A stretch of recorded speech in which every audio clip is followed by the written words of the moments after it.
好来，乡亲啊，继续来看这个热烈滚滚的宫庙的活动。这个宜兰东山的振兴宫来举办着开台圣王郑成功春季联合的祭典，全台湾将近90间服侍着郑成功的庙寺拢来参加。这届这个祭典是采用着传统出现礼的祭拜，搁来传300斤的鱼丸甲米粉，要互信众食饱食平安。这个现场是热烈滚滚。 隆重的祭典场面真闹热，宜兰县东山振兴宫举办郑成功春季联合祭典，全台湾将近90间服侍郑成功的庙拢有来参加。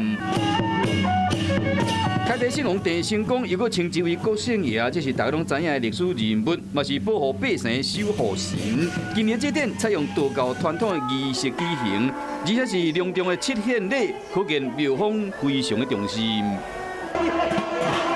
现场有规大卡的米粉叉，拜月的信众拢伫遮咧食米食，庙方专工传300斤的米粉加鱼丸啊，要信众食个欢喜。所以今天现场呢，大概来了3000多位的信徒。就算因为疫情的影响，依然有3000多名信众远道而来，作为感恩国姓爷，当日都保庇信众平安健康。